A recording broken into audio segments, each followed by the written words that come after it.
നമസ്കാരം. വീണ്ടും ഒരിക്കൽ കൂടി ഹൃദയം നിറഞ്ഞ സ്വാഗതം. മൂല്യങ്ങളെക്കുറിച്ചുള്ള ചർച്ചയിലാണ് നാം മുന്നോട്ട് പോയിക്കൊണ്ടിരിക്കുന്നത്. മൂല്യങ്ങൾ എത്രത്തോളം ജീവിതത്തിൽ അത്യന്താപേക്ഷിതമാണ് എന്നത് നാം മനസ്സിലാക്കി കഴിഞ്ഞു.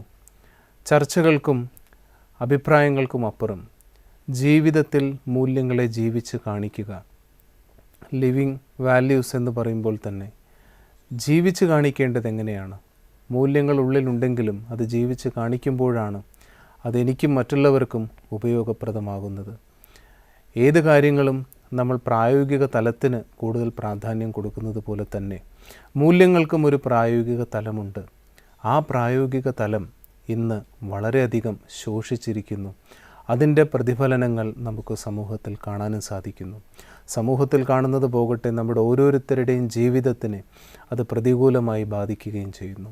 സമൂഹത്തിന് മാറ്റമുണ്ടായതിന് ശേഷം എൻ്റെ ജീവിതത്തെ ഞാൻ സുഗമമാക്കാം എന്ന് പറയുന്നതിൽ അർത്ഥമില്ല എന്ന് നാം മനസ്സിലാക്കി അത് ഞാൻ എന്നിൽ നിന്ന് തന്നെ തുടങ്ങണം. ഗാന്ധിജി നമ്മളെ ഓർമ്മിപ്പിച്ചതുപോലെ എന്ത് മാറ്റം നിങ്ങൾ ലോകത്തിൽ കാണാൻ ആഗ്രഹിക്കുന്നുവോ അത് നിങ്ങളിൽ നിന്ന് തുടങ്ങണം. അതുപോലെ എന്നിൽ നിന്ന് ആ മാറ്റം തുടങ്ങട്ടെ എന്ന വിശ്വാസം അല്ലെങ്കിൽ ആ ദൃഢനിശ്ചയം നമ്മൾ കൊണ്ടുവരുമ്പോൾ നമ്മുടെ ജീവിതത്തിൽ അഭൂതപൂർവമായ മാറ്റങ്ങൾ ഉണ്ടാകുന്നു. ആ മാറ്റം മറ്റുള്ളവർക്കും, നമ്മുടെ കുടുംബത്തിലുള്ളവർക്കും സമൂഹത്തിലുള്ളവർക്കും ഉപകാരപ്രദമായി മാറുന്നു. ഇന്ന് വീണ്ടും നമുക്ക് നമ്മുടെ ചർച്ച തുടരാം. ഇന്ന് വിദ്യാഭ്യാസം എന്ന നമ്മൾ വളരെയധികം ചർച്ച ചെയ്തുകൊണ്ടിരിക്കുന്ന, വളരെയധികം പ്രാധാന്യമുണ്ടെന്ന് നമ്മൾ മനസ്സിലാക്കിയിരിക്കുന്ന വലിയൊരു പ്രക്രിയയെക്കുറിച്ച് നമുക്ക് ചർച്ച ചെയ്യാം. മൂല്യങ്ങൾ വിദ്യാഭ്യാസ പ്രക്രിയയിൽ എങ്ങനെ സഹായകമാകുന്നു? എന്താണ് യഥാർത്ഥത്തിൽ വിദ്യാഭ്യാസം? എന്തിനെക്കുറിച്ചുള്ള വിദ്യയാണ് നമ്മൾ അഭ്യസിക്കേണ്ടത്? ജീവിതത്തിൽ നമ്മളെ ഏത് വിദ്യയാണ് യഥാർത്ഥത്തിൽ സഹായിക്കുന്നത്? ഇന്ന് നമുക്കറിയാം, സ്കൂളുകളും കോളേജുകളും യൂണിവേഴ്സിറ്റികളും കൂടിക്കൊണ്ടിരിക്കുമ്പോഴും സദാചാരപരത എത്രയോ താഴ്ന്നുകൊണ്ടിരിക്കുന്നു. ജീവിതത്തിൽ പ്രശ്നങ്ങൾ കൂടിക്കൊണ്ടിരിക്കുന്നു. എവിടെയാണ് നമ്മൾക്ക് പിഴവ് സംഭവിക്കുന്നത്? വിദ്യാഭ്യാസത്തിൽ മുന്നിൽ നിൽക്കുന്നു എന്ന് പറയുന്ന നമ്മുടെ നാട് എന്തുകൊണ്ട് ആത്മഹത്യകളുടെ നാടായി മാറുന്നു? നമുക്ക് അന്വേഷിക്കാം. ഈ ചർച്ചയിൽ നമ്മെ നയിക്കാൻ ഇന്ന് നമ്മോടൊപ്പം ബ്രഹ്മകുമാരീസിൻ്റെ ആലപ്പുഴ കേന്ദ്രത്തിലെ ബ്രഹ്മകുമാർ രാജേഷ് ഭായിയുണ്ട്. രാജേഷ് ഭായ്, ഇന്നത്തെ ചർച്ചയിലേക്ക് ഹൃദയം നിറഞ്ഞ സ്വാഗതം. നമ്മൾ വിദ്യാഭ്യാസം എന്ന് പറയുന്ന ഈ പ്രക്രിയ, എത്രയോ വിദ്യാഭ്യാസ വിചക്ഷണന്മാരും മറ്റ് ബുദ്ധിജീവികളും ഇതിനെക്കുറിച്ച് ഒരുപാട് ചർച്ചകളും പല മാറ്റങ്ങളും വരുത്തിക്കൊണ്ടിരിക്കുന്നു. പക്ഷേ ഈ മാറ്റങ്ങളൊക്കെ വന്നുകൊണ്ടിരിക്കുമ്പോഴും നമ്മുടെ സമൂഹത്തിൻ്റെ പോക്ക്, നമ്മൾ മീഡിയയിൽ കൂടെയും മറ്റും അറിയുന്ന, നമുക്ക് കിട്ടുന്ന വിവരങ്ങൾ നമ്മളെ ഒട്ടും സന്തോഷിപ്പിക്കുന്നതല്ല. വിദ്യാഭ്യാസം കൂടി വരുന്നു എന്ന് നമ്മൾ പറയുകയും ചെയ്യുന്നിട്ട് ഈ വിരോധാഭാസം എങ്ങനെ സംഭവിക്കുന്നു? ഇപ്പോൾ നമുക്കറിയാം, നമ്മളുടെ എല്ലാവരുടെയും ഒരു മനുഷ്യൻ്റെ ജീവിതം നമ്മൾ ആദിമധ്യാന്തം പരിശോധിക്കുകയാണെങ്കിൽ ആ മനുഷ്യൻ്റെ ജീവിതത്തിൻ്റെ ആകത്തുക എന്ന് പറയുന്ന അവനവൻ്റെ ജീവിതത്തിൽ എന്താണോ സ്വായത്തമാക്കിയിട്ടുള്ളത്, നേടിയിട്ടുള്ളത്, അതിനെയാണ്. അപ്പോൾ ഏത് കാലഘട്ടത്തിൽ നമ്മൾ പറയാറുണ്ട്, ഒരു ജീവിതത്തിലെ മാറ്റം, ജീവിതത്തിൻ്റെ ഉന്നതി എന്ന് പറയുന്നത് അറിവ് എന്ന ഘടകത്തെ ആശ്രയിച്ചിരിക്കുന്നു. അതുകൊണ്ട് നമ്മൾ പറയാറുണ്ട്, അറിവിനെ കുറിച്ച് പറയുന്ന ഒത്തിരി കാര്യങ്ങളാണ്. ഒന്ന്, knowledge is light, knowledge is might, knowledge is source of income. ഒന്ന്, നോളജ് നമുക്ക് എൻലൈറ്റ് ചെയ്യിപ്പിക്കുന്നു, ഒന്ന് എംപവർ ചെയ്യിപ്പിക്കുന്നു, മറ്റത് എൻറിച്ച് ആക്കുന്നു. അപ്പോൾ ഈ മൂന്ന് വിശേഷണങ്ങളാണ് നമ്മൾ നോളജിന് കൊടുത്തിട്ടുള്ളത്. അപ്പോൾ ഇത്രയധികം വിശേഷണങ്ങൾ നോളജിനുണ്ടായിട്ടും നമ്മൾ കാണുന്ന എൻലൈറ്റിന് പകരം ലൈറ്റ്നെസ് ഇല്ലാത്ത അവസ്ഥ, എംപവറിന് പകരം പവർ ലഭിക്കാത്ത അവസ്ഥ, എൻറിച്ചിന് പകരം റിച്ച്നെസ് ഇല്ലാത്ത അവസ്ഥയിലേക്ക് പോയിക്കൊണ്ട്. ഇതിൻ്റെ പ്രധാനപ്പെട്ട റീസൺ ഇതാണ്. ആ എഡ്യൂക്കേഷൻ അല്ലെങ്കിൽ വിദ്യാഭ്യാസം എന്ന് പറയുന്ന പ്രക്രിയ, അതിൻ്റെ യഥാർത്ഥമായ വശം എന്താണെന്നുള്ളതിൽ നിന്ന്, ലക്ഷ്യത്തിൽ നിന്ന് അത് വ്യതിചലിച്ചു കൊണ്ടിരിക്കും. അപ്പോൾ ഈ വിദ്യാഭ്യാസത്തിൻ്റെ യഥാർത്ഥ ധാര എന്താണ്, അതിൻ്റെ ഒഴുക്ക് എന്താണ്, അത് ശരിക്കും മനസ്സിലാക്കാതെ ആ തെറ്റായ ദിശയിൽ ഒഴുക്കി വിടുന്നത് കൊണ്ടാണ് നമുക്കതിൻ്റെ യഥാർത്ഥ ഫലം നമുക്ക് അനുഭവിക്കാൻ പറ്റാത്തത്. അപ്പോൾ എന്താണ് നമുക്ക് യഥാർത്ഥത്തിൽ ലഭിക്കേണ്ട വിദ്യാഭ്യാസം? അല്ലെങ്കിൽ ഇന്ന് നമ്മുടെ വിദ്യാഭ്യാസ പ്രക്രിയയിൽ നമുക്ക് എവിടെയാണ് യഥാർത്ഥത്തിൽ കുറവ് വരുന്നത്? ഒരേ സമയം ഈ വിദ്യാഭ്യാസത്തിന് മൂന്നും പാരലായിട്ട് തന്നെ പോകണം. ഒന്ന്, എൻലൈറ്റ് ചെയ്യപ്പെടുക, മീൻസ് നമുക്കൊരു ഒരു ഭൗതിക തലത്തിൽ പറയാറുണ്ട്, വിദ്യ കൊണ്ട് പ്രബുദ്ധരാകാൻ പറയാറുണ്ട്. ആ പ്രബുദ്ധതയാണ് അവിടെ എൻലൈറ്റ്മെന്റ് അർത്ഥമാക്കുന്നത്. രണ്ടാമത്തെ, നമുക്ക് അതിലുള്ള പവർ, നമ്മുടെ ജീവിത സാഹചര്യങ്ങളെ അതിജ് മുൻപോട്ട് പോകാനുള്ള ഒരു സ്ട്രെങ്ത് ലഭിക്കുന്നു. അതോടൊപ്പം ഒരു ജീവിത മാർഗത്തിനുള്ള അസറ്റ് ഉണ്ടാക്കണമെങ്കിലും വിദ്യാഭ്യാസം ആവശ്യമാണ്. അതിൽ ഒന്നിനെ മാറ്റിവെച്ച് നമുക്കിനെ വിലയിരുത്താൻ സാധ്യമല്ല. മൂന്നും ഒരേപോലെ ഒരേ സമയത്ത് കൊടുക്കപ്പെടേണ്ട ഒന്നാണ്. പക്ഷെ അങ്ങനെയാണെങ്കിൽ പിന്നെ എന്തുകൊണ്ട് നമുക്ക് ഇത്രയും വിദ്യാസമ്പന്നരായി എന്ന് അഭിമാനിക്കുമ്പോഴും നമുക്ക് ഒരു നിരാശയുടെ ജീവിതങ്ങൾ ചുറ്റും കൂടുന്നതിൻ്റെ കാരണം എന്താണ്? കാരണം ഈ പ്രബുദ്ധത എവിടെയാണ് നമുക്ക് നഷ്ടപ്പെടുന്നത്? കാരണം ഏതൊരു കാലഘട്ടത്തിൽ നമുക്കറിയാമല്ലേ ജനസംഖ്യാ പെരുപ്പം. അപ്പോൾ ഏത് കാരണം എടുത്താലും ഒരു എന്താണ് പോപ്പുലേഷൻ എക്സ്പ്ലോഷൻ ഇന്ന് നമ്മുടെ എല്ലാ മണ്ഡലത്തിലും പലതരത്തിലുള്ള പ്രോബ്ലം ക്രിയേറ്റ് ചെയ്തുകൊണ്ടിരിക്കുകയാണ്. ഇപ്പം നിലനിൽപ്പിനുള്ള പോരാട്ടത്തിനിടയിൽ അതിജീവനത്തിൻ്റെ മാർഗത്തിൽ പോകുമ്പോഴത്തേക്ക് അവിടെ എൻലൈറ്റ്മെൻറ്റിനും എംപവർമെൻറ്റിനും പ്രസക്തി നഷ്ടപ്പെടുന്നു. അവിടെ എങ്ങനെ അസറ്റ് ഉണ്ടാക്കാം, എങ്ങനെ ജീവിതത്തിൽ എനിക്ക് ഭൗതികമായ നേട്ടങ്ങൾ ഉണ്ടാക്കാം, എൻറിച്ച്മെൻറ്റുകൾ ഉണ്ടാക്കാം, അതിലേക്ക് മാത്രം ഫോക്കസ് ചെയ്യപ്പെട്ടു പോകുന്നു. ഈ എംപവർമെൻറ്റും എൻലൈറ്റൻമെൻറ്റും പോയിട്ട് എനിക്ക് തോന്നുന്നു എംപ്ലോയ്മെൻറ്റും എൻ്റർടൈൻമെൻറ്റും അല്ലേ, എംപ്ലോയ്മെൻറ്റും എൻജോയ്മെൻറ്റും മാത്രമായിട്ട് ഇന്നത്തെ ഇത് വിദ്യാഭ്യാസം. മാറുകയാണ്. അപ്പോൾ ഇതിൻ്റെ ഈ ഒരു പ്രശ്നം എനിക്ക് തോന്നുന്നു ഏറ്റവും കൂടുതൽ നമ്മുടെ യുവ തലമുറ തന്നെയാണ് അഭിനയിക്കുന്നത്. അവർ നേരിടുന്ന ഈ ഒരു ഐഡൻറ്റിറ്റി ക്രൈസിസ്. ഞാൻ ഏത് വിഭാഗത്തിലാണ് പെടുന്നത്, ഞാൻ ഏത് ഗ്രൂപ്പിലാണ്, ഞാൻ ചെറിയ കുട്ടിയാണോ, ഞാൻ മുതിർന്ന ആളാണോ? ഇവിടെ വിദ്യാഭ്യാസത്തിന് എങ്ങനെ സഹായിക്കാൻ പറ്റും? അതായത് നമുക്കറിയാം, നമ്മളെല്ലാവരും ശ്രീമദ് ഭഗവത്ഗീത വായിക്കാറുണ്ട്. അതിലെല്ലാം തുടങ്ങുന്ന അധ്യായം തന്നെ അർജുന വിഷാദ യോഗം എന്നാണ്. ഈ 21st സെഞ്ച്വറിയുടെ മുഖമുദ്രയാണ് ഡിപ്രഷൻ. കാരണം ഈ ഡിപ്രഷൻ എന്ന് പറയുന്ന മാനസികാവസ്ഥ ഇന്ന് ഏറ്റവും കൂടുതൽ ബാധിച്ചിരിക്കുന്നത് യൂത്തിനെയാണ്. കാരണം നേരത്തെ പറഞ്ഞു, ഇന്നത്തെ ബാധിച്ചു വരുന്ന ആ ജനസംഖ്യ പെരുപ്പത്തിനിടയിൽ പലതരത്തിലുള്ള നമ്മുടെ ജീവിതത്തിൽ, നമ്മുടെ ജീവിതത്തെ സ്വാധീനിക്കുന്ന 4 ഘടകങ്ങൾ, നമ്മളിരിക്കുന്ന കസേരയുടെ 4 കാലുകൾ പോലെ. ഒന്ന് economics, politics, social and cultural. ഈ 4 മണ്ഡലങ്ങളാണ് ഒരു വ്യക്തിയുടെ സുസ്ഥിരതയെ നിയന്ത്രിക്കുന്നത്. ഏതൊരു കാലഘട്ടത്തിൽ മനുഷ്യനുണ്ടോ, മനുഷ്യൻ്റെ ജീവിതത്തിൽ 4 ഘടകങ്ങൾ ആവശ്യമാണ്.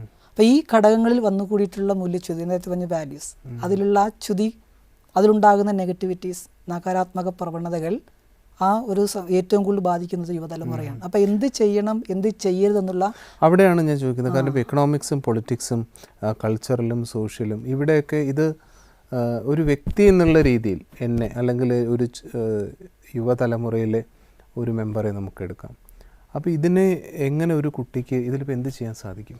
അപ്പോൾ നമുക്കിതിൻ്റെ നേരത്തെ പറഞ്ഞ അടിസ്ഥാനമായിട്ടുള്ള കാര്യം എന്നാണ് വാസ്തവത്തിൽ നമ്മുടെ ജീവിതത്തെക്കുറിച്ചുള്ള, നമ്മളെക്കുറിച്ചുള്ള ഒരു റിയലായിട്ടുള്ളൊരു തിരിച്ചറിവ്. നമുക്കറിയാം ഏതൊരു കാര്യം നമുക്ക് ചെയ്യണമെങ്കിൽ, ഇപ്പം എനിക്ക് ചെയ്യാൻ പറ്റുന്നൊരു കാര്യം ചെയ്യാൻ പറയുമ്പോൾ എൻജോയ് ചെയ്യാൻ സാധിക്കും. എനിക്ക് അറിയാത്തൊരു കാര്യം ചെയ്യാൻ പറയുമ്പോൾ ടെൻഷൻ വരും, എനിക്കിത് ഫാൾട്ട് ഉണ്ടാകും.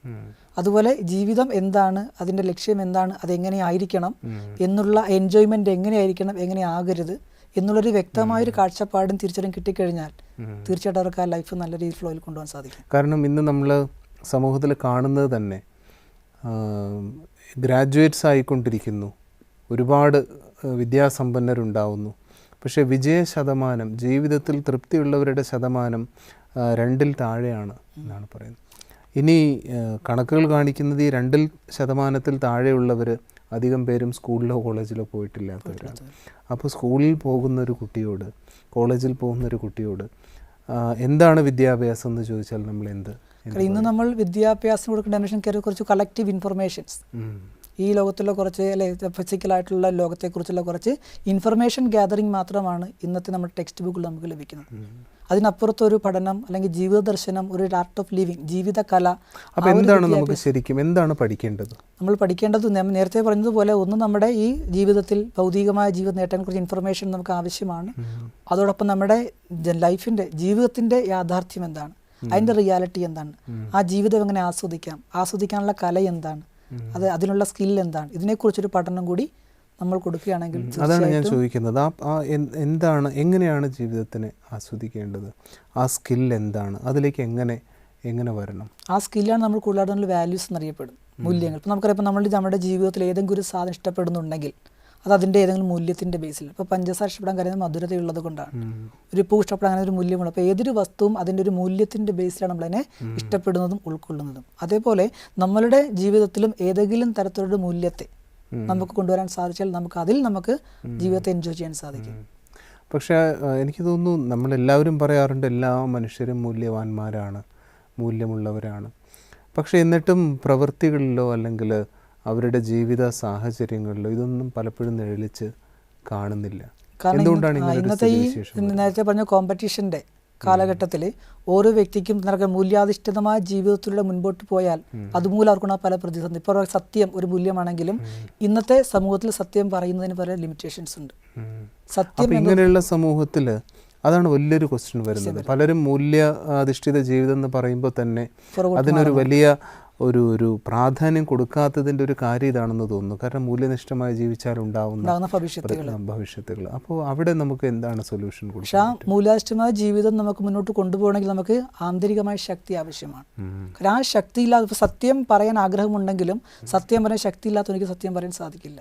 കാര്യം നമുക്കറിയാം നമ്മളെല്ലാവരും ജീവിതത്തിൽ മൂല്യം എന്ന് പറയുമ്പോൾ ആ മൂല്യം എന്താണ്, അത് എങ്ങനെയാണ്, അത് എപ്പോഴായിരിക്കണം, അത് എങ്ങനെയായിരിക്കണം എന്നതിനെക്കുറിച്ചൊരു സ്റ്റഡി, ഒരു ചെറിയ സിസ്റ്റമാറ്റിക് ആയിട്ടുള്ള പഠന സംവിധാനം ഇല്ലാത്തതുകൊണ്ട് ഇപ്പോൾ സത്യം എന്ന് പറയുമ്പോൾ എന്തിനാണ് സത്യം എന്ന് വിളിക്കുക, അതെങ്ങനെയാണ് അപ്ലൈ ചെയ്യേണ്ടത്? അപ്പോൾ നമുക്കറിയാം ഏതൊരു മൂല്യങ്ങൾ നമ്മൾ അപ്ലൈ ചെയ്യുമ്പോൾ അതിൽ ആ തടസ്സങ്ങൾ വരാറുണ്ട്, അതിനെങ്ങനെ ഓവർകം ചെയ്യണം, അതിനെക്കുറിച്ചുള്ള പഠനം നമുക്ക് ആവശ്യമാണ്. അപ്പോൾ ശരിക്കും നമ്മുടെ ഇന്നത്തെ എഡ്യൂക്കേഷനിൽ, നമ്മുടെ വിദ്യാഭ്യാസ പദ്ധതിയിൽ ഒരു സബ്ജക്റ്റ് നമ്മൾ അതിനു വേണ്ടി വയ്ക്കുന്നു. അപ്പോൾ ആ ഒരു രീതി അപര്യാപ്തമാണ് നമുക്ക് ഇന്നത്തെ സാഹചര്യത്തിൽ. തീർച്ചയായിട്ടും. കാരണം നമുക്കിപ്പോൾ നമുക്കറിയാം, നമ്മൾ കൂടുതൽ നേരത്തെ പറഞ്ഞതുപോലെ ഭൗതികമായ ചില വിദ്യ എങ്ങനെയും ജോലി വാങ്ങണം, ഒരു ജോലിക്ക് വേണ്ടിയുള്ള ഒരു എംപ്ലോയ്മെന്റ് ഓറിയന്റഡ് ആയിട്ടുള്ള ഒരു കാരണം പലരും ചില ടീച്ചേഴ്സ് തന്നെ പറയുന്നത് കേട്ടിട്ടുണ്ട്, ഈ മോറൽ സയൻസ് പഠിപ്പിക്കുന്ന പല ആൾക്കാരും മോറൽ സയൻസ് PT സാറാണ് പലപ്പോഴും പഠിപ്പിക്കുന്നത്, ഇല്ലെങ്കിൽ പാട്ട് പഠിപ്പിക്കാൻ വന്ന ടീച്ചറാണ്. അപ്പോൾ അതിനോടുള്ള ആ മനോഭാവം ഇങ്ങനെയാണിപ്പോൾ നമ്മുടെ പൊതുവെയുള്ള വിദ്യാഭ്യാസ വ്യവസ്ഥിതിയിൽ. കാരണം നമ്മൾ പല സ്കൂളുകളിലും പോകുമ്പോഴും അവിടെ ഇത് പഠിപ്പിക്കാൻ പറ്റിയ എഫിഷ്യൻ്റ് ആയ ടീച്ചറില്ല. ഫോർ എക്സാമ്പിൾ ഇപ്പോൾ സ്നേഹത്തെക്കുറിച്ച് പഠിപ്പിക്കുമ്പോൾ സ്നേഹത്തോടെ പഠിപ്പിക്കണ്ടേ? വിനയം പഠിപ്പിക്കുമ്പോൾ മൂല്യങ്ങൾ ആർക്ക് പഠിപ്പിക്കാൻ സാധിക്കും? മൂല്യങ്ങൾ പഠിപ്പിക്കുന്നെങ്കിൽ ആദ്യം ആ പഠിപ്പിക്കുന്ന വ്യക്തി, ആ ടീച്ചർ അതിന് എഫിഷ്യൻ്റ് ആയിട്ടുള്ള ആ വിഷയത്തിൽ കൂടുതൽ ആധികാരികമായി അതിനുവേണ്ടി ജീവിതത്തിൽ ധാരണ ചെയ്ത ഒരു വ്യക്തിയിലൂടെയാണെങ്കിൽ ആ ഒരു വ്യക്തി ടീച്ചറാവുകയാണെങ്കിൽ തീർച്ചയായിട്ടും കുട്ടികൾക്ക് അത് അക്സെപ്റ്റ് ചെയ്യാൻ സാധിക്കും. പക്ഷേ ഇപ്പോൾ എനിക്ക് അങ്ങനെ ഞാൻ നോക്കുമ്പോൾ എനിക്ക് മൂല്യങ്ങൾ പഠിക്കണം, എനിക്ക് മൂല്യങ്ങൾ പഠിക്കാൻ ഞാൻ നോക്കുമ്പോൾ എനിക്ക് മതിപ്പ് ഉളവാക്കുന്ന ഒരു വ്യക്തി എനിക്ക് കണ്ടെത്താൻ കഴിയുന്നില്ല എന്ന് വയ്ക്കുക. കാരണം ഇന്ന് റോൾ മോഡൽസിൻ്റെ അഭാവം സമൂഹത്തിലുണ്ട്. അപ്പോൾ ഒരു കുട്ടി എന്നുള്ള രീതിയിൽ അല്ലെങ്കിൽ ഒരു വ്യക്തി എന്നുള്ള നിലയിൽ എനിക്ക് എന്ത് ചെയ്യാൻ പറ്റും? ഇവിടെ ഒന്ന് നമുക്ക് നമ്മുടെ ജീവിതത്തിൽ മൂല്യങ്ങളെ കൊണ്ടുവരാൻ ഒന്ന് നമ്മുടെ പേരൻസ്, നമ്മുടെ മാതാപിതാക്കൾ. പറയാം, ഒരു കുട്ടിയുടെ സ്വഭാവ രൂപപ്പെടുന്ന ഒന്നാമത്തെ ഘടകം അവൻ്റെ കുടുംബ അന്തരീക്ഷം തന്നെയാണ്. രണ്ടാമത്തെ നമ്മുടെ സഹകരിക്കുന്ന നമ്മുടെ ഫ്രണ്ട്സ് അല്ലെങ്കിൽ നമ്മുടെ കൂട്ടുകാരിൽ നിന്നാണ്. മൂന്ന് നമ്മുടെ സ്വയത്തിൽ നിന്ന് തന്നെയാണ്. ഇവിടെ ഇപ്പോൾ നമുക്കറിയാം പല നമ്മുടെ കുടുംബ അന്തരീക്ഷങ്ങളും കുട്ടികൾക്ക് മൂല്യങ്ങൾ പഠിക്കാൻ ഉതകുന്നതല്ല. ഇന്നത്തെ കൂട്ടുകെട്ടുകളും അതിന് പര്യാപ്തമല്ല. പിന്നെ മൂന്നാമത്തെ ചോയ്സാണ് കുട്ടികൾക്ക് സ്വയം അവരുടെ ഉള്ളിലുള്ള മൂല്യങ്ങളെ. അതാണ് കാരണം അച്ഛനമ്മമാർ എന്ന് പറഞ്ഞപ്പോഴും നമ്മളിപ്പോൾ പേപ്പറിൽ വായിക്കുന്ന കാര്യങ്ങൾ നമ്മൾ വെച്ച് നോക്കുമ്പോൾ നമ്മൾ ആരെ ഡിപ്പെൻഡ് ചെയ്യും മൂല്യങ്ങൾ പഠിക്കാൻ? ഇപ്പോൾ അച്ഛനമ്മമാർ തന്നെ കുട്ടികളെ വിൽക്കുന്ന സംഭവങ്ങൾ വരെ നമ്മൾ വായിച്ചുകൊണ്ടിരിക്കുകയാണ്. നമ്മുടെ നാട്ടിൽ നടക്കുന്ന കാര്യങ്ങളാണ്. അപ്പോൾ ഇവിടെ എനിക്ക് തോന്നുന്നു കുട്ടികൾക്ക് ആ രണ്ട് ചോയ്സും ഓപ്ഷൻ പറ്റുന്നില്ല. നമുക്ക് എങ്ങനെ എടുക്കാൻ സാധിക്കും? അപ്പം മൂന്നാമത്തെ ചോയ്സാണ് പറഞ്ഞാൽ നമ്മുടെ ഉള്ളിൽ ആ കുട്ടിക്ക് തൻ്റെ ഉള്ളിലുള്ള വാല്യൂസിനെ അല്ലെങ്കിൽ തൻ്റെ ഉള്ളിലുള്ള ആ യഥാർത്ഥമായ കഴിവിനെ, ആ ഗുണത്തെ കണ്ടെത്താനുള്ള സ്വയം അനാലിസിസ് ഇന്നത്തെ പഠന സംവിധാനം പറയുന്നതല്ലേ. ഒരു കുട്ടി സ്വയം കണ്ടെത്തി പഠിക്കുക. ഇപ്പോഴത്തെ മോഡേൺ സിസ്റ്റം അതാണ്. പഠിപ്പിക്കുക, ടീച്ചർ ഫെസിലിറ്റേറ്റർ മാത്രമായിരിക്കണം, പഠിപ്പിച്ചു കൊടുക്കരുത്, കാണിച്ചു കൊടുക്കുക, കണ്ടു പഠിക്കട്ടെ. അതിപ്പോൾ നമ്മുടെ മോഡേൺ എഡ്യൂക്കേഷൻ സിസ്റ്റം പറയുന്നത്. അതുപോലെ ആ കുട്ടിക്ക് ഒരു സോളിറ്റ്യൂഡ് ഏകാന്തതയിലിരുന്ന് തൻ്റെ ഗുണങ്ങളെ സ്വയത്തെക്കുറിച്ച് ചിന്തിക്കുവാനുള്ള ഒരു അധ്യായത്തിനുള്ള അവസരം ഉണ്ടാക്കി കൊടുക്കുക എന്നുള്ളത്. കുറച്ച് കാലം പിന്നിലേക്ക് പോവുകയാണെങ്കിൽ ഭാരതത്തിൽ അങ്ങനെ ഒരു സിസ്റ്റം ഉണ്ടായിരുന്നു എന്ന് പറയാറുണ്ട്.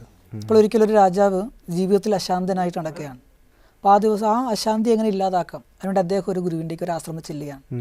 അപ്പോൾ ആ രാജാവ് പറഞ്ഞു, എനിക്ക് അല്പം മനഃശാന്തി തരണം. അപ്പോൾ ആ സമയത്ത് ഗുരു പറഞ്ഞു, എനിക്കിപ്പോൾ പ്രാർത്ഥനാ സമയമാണ്, പോയിട്ട് നാളെ രാവിലെ വാ, അപ്പോൾ രാവിലെ നിനക്ക് ശാന്തി നൽകും. അപ്പോൾ രാജാവിന് ആദ്യം ദേഷ്യം വന്നു, ഒരു രാജാവ് എന്നോട് നാളെ വരാൻ പറഞ്ഞു, എന്തുകൊണ്ട് എങ്കിലും ശാന്തി കിട്ടുന്ന കാര്യമല്ലേ എന്നോർത്തൊന്ന് സഹിച്ചു, ക്ഷമിച്ചു. നേരെ അദ്ദേഹം കൊട്ടാരത്തിൽ പോയി.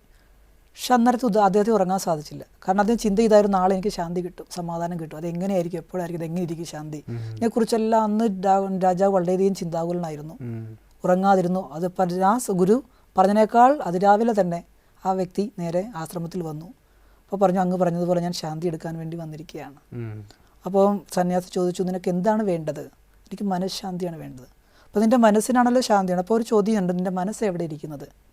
ഈ മനസ്സ് എവിടെയാണ് ഇരിക്കുന്നത് കണ്ടുപിടിച്ചിട്ട് വന്നാൽ തീർച്ചയായിട്ടും ഞാൻ അതിനകത്ത് ശാന്തി നിറച്ചു നൽകാം. അപ്പോൾ രാജാവ് അല്പനേരം ഏകാന്തതയിൽ പോയിരുന്ന് ചിന്തിക്കാൻ തുടങ്ങി, തൻ്റെ മനസ്സെന്താണ്, മനസ്സെവിടെയാണ്. അങ്ങനെ ആ ചിന്തയിലൂടെ രാജാവ് സെൽഫ് ഹിപ്നോസിസ് അവസ്ഥയിലേക്ക് പോവുകയും തൻ്റെ ഉള്ളിലിരിക്കുന്ന ആ അഭൂതപൂർവമായ ശക്തിയായ ശാന്തിയെ കണ്ടെത്തിയതിൻ്റെ സുഖം അനുഭവിക്കുകയും ചെയ്തു. അത് കഴിഞ്ഞ് വീണ്ടും ആ മെഡിറ്റേഷൻ മൂഡിൽ തുടർന്ന് വന്ന ആ രാജാവ് പറഞ്ഞു, ഇനി എനിക്ക് അങ്ങയുടെ ആവശ്യം ഇല്ല. കാരണം എൻ്റെ മനസ്സെന്താണെന്നും മനഃശാന്തി എന്നാണ് ഞാൻ സ്വയം കണ്ടറിഞ്ഞു. അപ്പം ഇതേപോലെ ഓരോ വ്യക്തിയും ആ സോളിറ്റ്യൂഡിൽ ഏകാന്തതയിലിരുന്ന് ഏകാഗ്രതയിലൂടെ തൻ്റെ ഉള്ളിലിരിക്കുന്ന ആ ആത്മീകമായിട്ടുള്ള അല്ലെങ്കിൽ തൻ്റെ യഥാർത്ഥമായ ആ വാസനകളെ ആ മൂല്യങ്ങളെ കണ്ടെത്തി അത് അനുഭവിക്കുവാനുള്ള ആ ഒരു സിസ്റ്റത്തെ നമ്മൾ അധ്യായം സ്വയം പഠിക്കുക. 3 നമുക്ക് പഠിക്കാൻ പറ്റും. ഒന്ന് മറ്റുള്ളവർ പഠിപ്പിക്കും, ചിലത് ഈശ്വരൻ പഠിപ്പിക്കും, ചിലത് സ്വയം പഠിക്കും. അതിൽ ആ മറ്റുള്ള വ്യക്തികൾ പഠിപ്പിക്കുമ്പോൾ ചില ലിമിറ്റേഷൻസ് ഉണ്ടാകും. കാരണം അവരുടെ അറിവിൻ്റെ ലിമിറ്റിൽ നിന്നുകൊണ്ട് അവർക്ക് പഠിപ്പിക്കാൻ സാധിക്കുള്ളെങ്കിൽ ഈശ്വരൻ എന്ന് പറയുന്നത് അറിവിൻ്റെ അതോറിറ്റിയാണ്. അതോടൊപ്പം എൻ്റെ ഉള്ളിലും ഒരു വിശാലമായൊരു ആന്തരിക ലോകമുണ്ട്. എത്രത്തോളം ഞാൻ ആന്തരികമായ ലോകത്തേക്ക് ഇറങ്ങിച്ചെല്ലുന്നോ അത്രയും ജീവിത അനുഭവങ്ങൾ എനിക്ക് ഉണ്ട്. ആ അനുഭവങ്ങളിൽ പഠിക്കുന്നതാണ് പറയാറില്ലേ, അനുഭവമാണ് ഗുരു. അപ്പം ഞാൻ എന്താണോ അനുഭവിച്ചത്, എക്സ്പീരിയൻസ് ചെയ്തത്, അതിൽ നിന്ന് കിട്ടുന്ന സുഖം എനിക്ക് മറ്റൊരു പഠിപ്പിലൂടെയും ലഭ്യമല്ല. അതുകൊണ്ട് സ്വാധ്യായം വളരെ പ്രധാനപ്പെട്ടതാണ്. എക്സ്പീരിയൻസിൻ്റെ കാര്യം പറയുമ്പോൾ തന്നെ പലപ്പോഴും നമ്മൾ അനുഭവം എന്ന് പറയുന്നതിൻ്റെ പിന്നിൽ തന്നെ അല്ലേ, എനിക്ക് ജീവിതത്തിൽ പല അബദ്ധങ്ങൾ എനിക്ക് പറ്റി, പല തെറ്റുകൾ പറ്റി, ട്രയൽ ആൻഡ് എറർ നമ്മൾ പറയും. അപ്പം അങ്ങനെ ഞാൻ പലതും പഠിച്ചു. അങ്ങനെ അതിനെയാണോ അനുഭവം എന്ന് പറയുന്നത്? ആ തെറ്റുകൾ പറ്റാതെ തന്നെ നമുക്ക് പഠിക്കാൻ സാധിക്കുമോ? അത് ട്രയൽ ആൻഡ് എററിലൂടെ പഠിക്കുമ്പോൾ ഒരു കുഴപ്പം, നമുക്ക് സമയം അവസരങ്ങൾ നഷ്ടമാകുന്നുണ്ട്. അതല്ലാതെ അവർ അതിനൊപ്പമാണ് നേരത്തെ പറഞ്ഞൊരു അല്ലെ സുപ്രീം ടീച്ചർ, അതായത് ഒരു പരമമായ ഗുരുവിൻ്റെ ശിക്ഷണത്തിൽ ഈശ്വരൻ്റെ ഗുരു ട്രയൽ ആൻഡ് എറർ വരുന്നില്ല അവിടെ.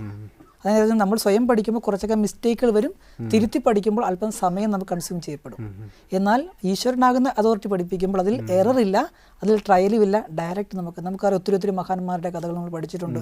സ്കൂളിൽ പോകാത്ത, പ്രാഥമിക വിദ്യാഭ്യാസം കിട്ടാത്ത എത്രയോ ആളുകൾ അല്ലെ മഹത് വ്യക്തികളുടെ പദവിയിലേക്ക് വന്നിട്ടുണ്ട്. അവരുടെ ഉള്ളിൽ നിന്നാണ് ആന്തരികമായ ആ ഒരു അറിവിൻ്റെ തലത്തിലേക്ക് അവർ ഇറങ്ങിച്ചെന്ന് അധ്യായം ചെയ്ത് സ്വയത്തെ കണ്ടെത്തി ആ അറിവിനെ എടുത്തവരാണ്. അതുകൊണ്ട് ശരിക്കും ഈ അറിവ് അല്ലെങ്കിൽ നമുക്ക് വേണ്ടത് നമ്മുടെ ഉള്ളിൽ തന്നെ ഇരിക്കുന്നു.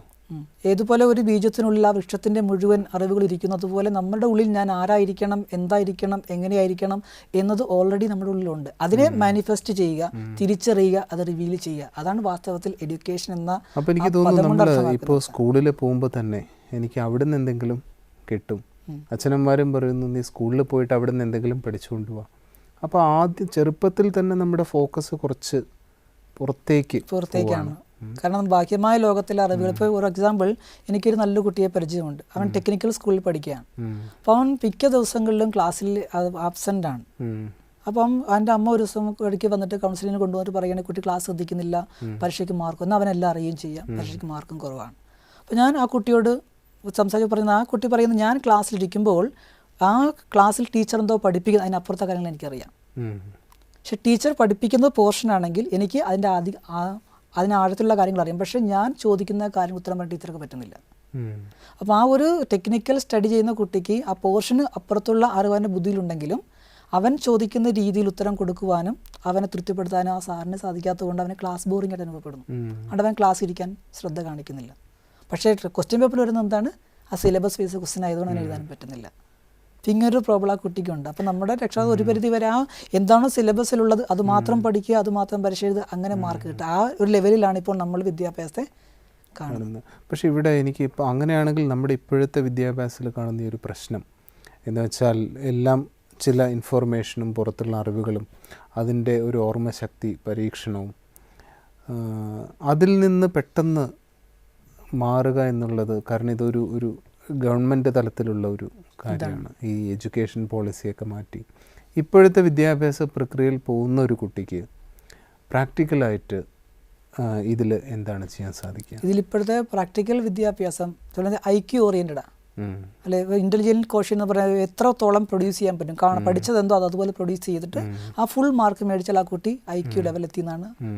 പക്ഷേ ആ ഒരു മനുഷ്യന് IQ ലെവലിനോടൊപ്പം തന്നെ ചില ക്യൂസ് കൂടി ഉണ്ടെന്നുള്ള കാര്യം നമ്മൾ മനസ്സിലാക്കില്ല. കാര്യം ഇപ്പോൾ ഒരു വ്യക്തി അത്ര IQ ഉള്ള വ്യക്തിയാണ്, നല്ല വിദ്യാഭ്യാസം നേടി ജീവിതം നടത്തുന്നതെങ്കിൽ അവൻ്റെ ജീവിത നിലവാരം എന്താണെന്ന് കൂടി നമ്മൾ പരിശോധിക്കണം. നമുക്കറിയാം ഇന്ന് മറ്റു കാലഘട്ടത്തേക്കാൾ കൂടുതൽ വിദ്യാസമ്പന്ന ആളുകളിടയിൽ സൂയിസൈഡൽ ടെൻഡൻസി, അക്രമാസക്തി, വയലൻസ്, അതുപോലെ ഡൈവോഴ്സ്, ഇതെല്ലാം വർദ്ധിക്കുന്ന കാര്യം നമ്മൾ കാണുന്നുണ്ട്. ഇതിൻ്റെ അടിസ്ഥാന കാരണം എന്താണ്? ഇവരെല്ലാം IQ ഡെവലപ്ഡ് ആണ് താനും. അപ്പോൾ ജീവിതത്തെ യഥാർത്ഥത്തിൽ മുൻപോട്ട് കൊണ്ടുപോകുന്നതിന് IQ-നോടൊപ്പം തന്നെ ചില ഇമോഷൻ, വ്യക്തിബന്ധങ്ങളിലെ ഫീലിങ്സ്, അവിടെ ഉണ്ടാകുന്ന ഇമോഷൻ. പറയാറുണ്ട് ഏത് ബന്ധങ്ങൾ എടുത്താലും ബന്ധങ്ങൾക്കിടയിൽ IQ-ന് സ്ഥാനമില്ല, അവിടെ ഇമോഷൻസിനാണ് സ്ഥാനം. പറഞ്ഞ every relationship based on certain feelings. ആ ഫീലിങ്സ് ഉണ്ടാക്കാനായിട്ട് ഒരിക്കലും IQ-ന് പറ്റില്ല. കാര്യം ഇതൊരു ശരിക്കും മെക്കാനിക്കൽ ബുദ്ധിയായിട്ട് നമ്മൾ പറയാറുള്ള യന്ത്രവും മനുഷ്യനുള്ള വ്യത്യാസമുണ്ട്. യന്ത്രം മറ്റൊരാളുടെ നിയന്ത്രണം ചലിക്കുന്ന സാധനവും മനുഷ്യൻ സ്വയം ചലിക്കുന്ന ഒരു വസ്തുവാണ്. കാരണം ഇപ്പോൾ ഈ നേരത്തെ പറഞ്ഞ പോലെ എല്ലാം എൻ്റെ ഉള്ളിലുണ്ട് എന്നൊക്കെ പറഞ്ഞാലും അത് പുറത്ത് കാണാത്തിടത്തോളം അതുകൊണ്ട് എനിക്ക് ഉപയോഗം വരുന്നില്ല. എങ്ങനെയാണ് എനിക്ക് അതിനെ പുറത്ത് കൊണ്ടുവരേണ്ടത്? ആ മാനിഫെസ്റ്റേഷനാണ് നമ്മൾ ആധ്യാത്മികതയിൽ അല്ലേ, സ്വയത്തെ തിരിച്ചറിയുക, സ്വയത്തെ കണ്ടെത്തുക.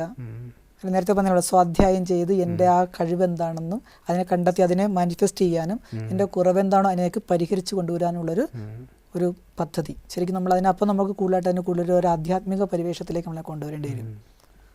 ഇന്നർ സെൽഫ് എന്താണ്? ഈ ആധ്യാത്മികത എന്ന് പറയുമ്പോൾ തന്നെ നമുക്ക് എഡ്യൂക്കേഷൻ്റെ കൂടെ ആധ്യാത്മികത എന്ന് പറയുമ്പോൾ സാധാരണ ഒരു അച്ഛനമ്മമാരും ഞാൻ അധികം കണ്ടിട്ടില്ല കുട്ടികളെ അവർ കുറച്ച് ആധ്യാത്മികത പഠിക്കട്ടെ. എൻ്റെ അറിവിലധികവും ആധ്യാത്മികതയൊന്നും ഇപ്പോൾ പഠിക്കേണ്ട. ആധ്യാത്മികത പഠിക്കാൻ പോകുന്നവരെ നിരുത്സാഹപ്പെടുത്തുന്ന പ്രവണതയും ധാരാളം കണ്ടിട്ടുണ്ട്. എനിക്ക് തോന്നുന്നു ഇത് ഒരു വലിയ തെറ്റിദ്ധാരണ കൊണ്ടാണോ? എന്താണ് യഥാർത്ഥത്തിൽ ശരിക്കും അല്ലെ? ആധ്യാത്മികതയെക്കുറിച്ച് പണ്ടുകാലം മുതൽ ചില തെറ്റായ ധാരണകൾ നമ്മുടെ സമൂഹത്തിൽ നിലനിന്ന് വരുന്നുണ്ട്. അത് ഇന്നും നിലനിൽക്കുന്നു. കാരണം വാസ്തവത്തിൽ ആ സബ്ജക്റ്റ് എന്താണ്, അത് എന്തിനു വേണ്ടിയുള്ളതാണെന്നുള്ള ശരിയായ തിരിച്ചറിവില്ലാത്തതിൻ്റെ പരിണിത ഫലമാണ് ഇന്ന് നമ്മൾ അനുഭവിക്കുക. നമുക്കറിയുന്ന ഭാരതം ഏത് കാലഘട്ടത്തും ഉയർത്തിപ്പിടിച്ചൊരു വസ്തുതയാണ് ആധ്യാത്മികമായ അറിവ്. അപ്പോൾ ശരിക്കും ആധ്യാത്മം പറഞ്ഞാൽ കുറച്ച് ചന്ദനം തൊടലോ പള്ളി പോലോ അമ്പലത്തിൽ പോലോ കാശ ധരിക്കലല്ല, ഒരു നല്ലൊരു ജീവിതം മെച്ചപ്പെടുത്തി ചിട്ടപ്പെടുത്തി കൊണ്ടുവരുവാനുള്ളൊരു ശരിക്കും ശാസ്ത്രീയമായൊരു ടീച്ചിങ്ങും ഒരു കോച്ചിങ്ങുമാണ് ശരിക്കും സ്പിരിച്വാലിറ്റി എന്ന പദം കൊണ്ട് അർത്ഥമാക്കുന്നത്. ഒരു ശുദ്ധമായ ലൈഫ് സ്റ്റൈൽ മോഡിഫിക്കേഷൻ, ഒരു പേഴ്സണാലിറ്റി ഡെവലപ്മെൻറ്റ് നമുക്ക് അതിലൂടെ സാധിക്കും. ആ വാക്ക് ആധ്യാത്മികത എന്ന് പറയുന്നത് പോലും അവർ നല്ലൊരു ജീവിത ദർശനവും അതുപോലെ ജീവിതശാസ്ത്രവും കൂടിയാണ്. അപ്പോൾ നമ്മുടെ ഉള്ളിൽ നേരത്തെ പറഞ്ഞ ഒത്തിരി അല്ലെ ഇന്നർ പവേഴ്സ്, അതുപോലെ ധാരാളം ക്വാളിറ്റീസ്, ധാരാളം വിർച്യൂസ്, ഇതൊക്കെ എന്താണ്, അതിനെക്കുറിച്ച് പഠിക്കുക, അതിൻ്റെ പ്രാക്ടിക്കൽ എന്തായിരിക്കണം, ഇതെല്ലാം നമ്മൾ അതിനകത്ത് ചർച്ച ചെയ്യപ്പെടുന്ന സബ്ജക്റ്റാണ്. ഇപ്പോൾ നമുക്ക് നമ്മൾ യാത്ര ചെയ്യുമ്പോൾ ആദ്യത്തെയും എവിടേക്കാണ് എനിക്ക് യാത്ര ചെയ്യേണ്ടത്, ഏത് ബസ്സിലാണ് കയറേണ്ടത് എന്ന് യാത്രയുടെ സമയവും ലക്ഷ്യവും ഫിക്സ് ചെയ്ത ശേഷം യാത്ര ചെയ്താൽ നമുക്ക് യാത്ര എൻജോയബിൾ ആയിരിക്കും. അല്ലാതെ ചെയ്താലോ യാത്ര നമുക്ക് ഒരിക്കലും ടെൻഷൻ നിറഞ്ഞതായിരിക്കും, അല്ലേ? അതേപോലെ ഈ ജീവിതമാകുന്ന യാത്ര ലക്ഷ്യം എന്താണെന്ന്, എങ്ങോട്ടാണ് പോകുന്നത്, എങ്ങനെ യാത്ര എന്ന് പഠിച്ചിട്ട് നമ്മൾ യാത്ര ചെയ്താൽ ആ ജീവിതം നമുക്ക് ഏറ്റവും സുഖം. അല്ലെങ്കിൽ ജീവിതത്തിൻ്റെ അവസാന സമയത്ത് 6 വയസ്സായി കഴിയുമ്പോഴത്തേക്കും ചിന്തിക്കും ഇങ്ങനെ ജീവിക്കേണ്ടതായിരുന്നില്ല, ആത്മീയത പഠിക്കേണ്ടതായിരുന്നു, നല്ല കാര്യം പറയല്ലേ. ഇപ്പോൾ പറയാറുള്ള ഒരു പ്രായമുള്ള വ്യക്തി ഒരു ഡാം പോലെയാണ്. ഇഷ്ടംപോലെ വെള്ളമുണ്ട്, ആഴമുണ്ട്, വിസ്തൃതി, പക്ഷെ ഒഴുക്കില്ല. ഒരു കൊച്ചു യുവാവാണെങ്കിലോ അവർ കൊച്ചരുവ് പോലെയാണ്, വെള്ളം കുറവായിരിക്കാം, ആഴമുണ്ട്, പക്ഷേ ഒഴുക്ക് വളരെ ഫാസ്റ്റ് ആയിരിക്കും. അതുപോലെ യുവാക്കളിൽ കൊച്ചുകുട്ടികളിൽ തന്നെ ആ ചെറുപ്രായത്തിലെ മൂല്യങ്ങളെക്കുറിച്ചുള്ളൊരു പഠനം ലഭിച്ചാൽ അത് സ്വന്തം ജീവിതത്തിലും മറ്റു ഫാസ്റ്റ് റണ്ണിങ് ആയതുകൊണ്ട്, ക്രിയേറ്റീവ് ബ്ലഡ് ആയതുകൊണ്ട് അത് പെട്ടെന്ന് സ്പ്രെഡാകും. നേരത്തെ പറഞ്ഞ പോലെ ആ ലക്ഷ്യം കൂടി വലിയൊരു അപ്പോൾ ആധ്യാത്മികത എന്ന് പറയുമ്പോൾ തന്നെ നമ്മുടെ ജീവിതത്തിന് ഉണ്ടായിരിക്കേണ്ട ലക്ഷ്യം ഞാൻ എന്തായിത്തീരണം, എങ്ങനെയായിത്തീരണം, അപ്പം അതിലൂടെ ഞാൻ എന്താണോ ആകുന്നത് അതിലൂടെ നേട്ടം എനിക്ക് മാത്രമല്ല മറ്റുള്ളവർക്ക് കൂടിയാണ്. കാരണം ഇന്ന് പലരും പ്രത്യേകിച്ച് നമ്മുടെ നാട്ടിൽ ഈ എവിടേക്കാണ് പോകേണ്ടത് എന്നുള്ള ഒരു തിരിച്ചറിവില്ലാതെ പലപ്പോഴും ചോദിക്കുമ്പോൾ അവർ പറയും അത് കുറച്ച് കഴിയട്ടെ നമുക്ക് നോക്കാം. അപ്പോൾ ഇത് ആദ്യം തന്നെ ഒരു വ്യക്തത ഉണ്ടാക്കുന്നതാണ് യഥാർത്ഥത്തിൽ ആധ്യാത്മികത പറയുന്നത്. ഇപ്പം നമ്മൾ യാത്ര ചെയ്യുമ്പോൾ ഇപ്പോൾ ഇത്ര സമയത്ത് ട്രെയിൻ വരും, ഇന്ന സ്ഥലത്തേക്കാണ് പോകേണ്ടത്, നമ്മൾ നേരത്തെ ടിക്കറ്റ് ബുക്ക് ചെയ്ത് യാത്രയ്ക്ക് റെഡി ആയിരിക്കും. അതുപോലെ ജീവിതയാത്രയിൽ നമുക്ക് പ്രത്യേകിച്ച് ഒരു ഡെസ്റ്റിനേഷൻ ഇല്ലാത്തതാണ് ഇപ്പോഴത്തെ ഏറ്റവും വലിയ പ്രോബ്ലം. അപ്പോൾ ഈ ഒരു സ്പിരിച്വൽ അവയർനെസ് എന്ന് പറയുന്നത് ആധ്യാത്മികത അല്ലെങ്കിൽ മൂല്യങ്ങൾ വളരെ കണക്റ്റഡ് ആണെന്ന് നമ്മൾ കണ്ടു. അപ്പോൾ അതിൽ ഒരു വിദ്യാഭ്യാസം അത് ഇനി പുറമേ നിന്ന് കിട്ടിയില്ലെങ്കിൽ സ്വയം അത് ചെയ്യാൻ തുടങ്ങുക, അത് നമ്മുടെ ജീവിതത്തിനെ ഒരുപാട് മുന്നോട്ട് കൊണ്ടുപോകാനും മാറ്റം കൊണ്ടുവരാൻ സാധിക്കും. അപ്പോൾ എനിക്ക് തോന്നുന്നു ഈ വിദ്യാഭ്യാസം എന്നുള്ള കൺസെപ്റ്റ് തന്നെ നമുക്കൊന്ന് റീഡിഫൈൻ ചെയ്യേണ്ടിയിരിക്കുന്നു.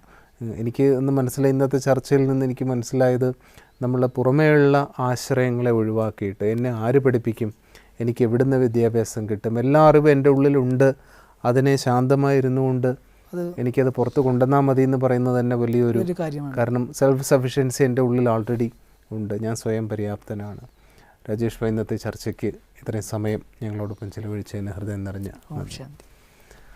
വിദ്യാഭ്യാസം എന്ന വളരെ ശക്തമായ ഒരു പ്രക്രിയ, എന്നാൽ അതിൻ്റെ യഥാർത്ഥ അർത്ഥത്തെ മനസ്സിലാക്കാതെ വരുമ്പോൾ അതെത്ര തെറ്റായ രീതിയിലേക്ക് പോകുന്നു നമ്മുടെ ഇന്നത്തെ സമൂഹത്തിൽ നമ്മളത് കണ്ടുവരുന്നുണ്ട്. ഉള്ളിലുള്ളതിനെ പുറത്ത് കൊണ്ടുവരേണ്ട പ്രക്രിയയ്ക്ക് പകരം പുറത്തുള്ളതിനെ അകത്തേക്ക് കൊടുക്കുന്നൊരു പ്രക്രിയയാക്കി നാം അതിനെ മാറ്റിയിരിക്കുന്നു. നമുക്ക് വിദ്യാഭ്യാസ പ്രക്രിയയിൽ അല്ലെങ്കിൽ വിദ്യാഭ്യാസ വ്യവസ്ഥിതിയിൽ നമുക്ക് ചിലപ്പോൾ മാറ്റങ്ങൾ കൊണ്ടുവരാൻ കഴിയില്ലായിരിക്കാം, അല്ലെങ്കിൽ അതിന് കുറച്ച് സമയമെടുത്തേക്കാം.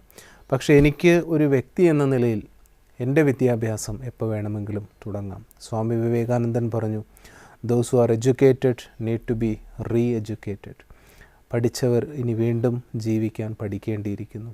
ജീവിക്കാനുള്ള പഠിപ്പ് നമ്മൾ ചർച്ച ചെയ്തതുപോലെ എൻ്റെ ഉള്ളിലുള്ള ശക്തികളെയും ഗുണങ്ങളെയും തിരിച്ചറിയാനും മറ്റുള്ളവരുമായി എങ്ങനെ നന്നായി ഇടപെട്ട് പോകണമെന്നറിയാനും അതുപോലെ ജീവിതത്തിൽ വരുന്ന പ്രശ്നങ്ങളെ പരിഹരിക്കാനുമുള്ള കഴിവ് തന്നെയാണ് വിദ്യാഭ്യാസം. ആ വിദ്യ നമുക്ക് സ്വയം അഭ്യസിക്കാൻ കഴിയും. അതിനൊരാളെയും ആശ്രയിക്കേണ്ട ആവശ്യമില്ല.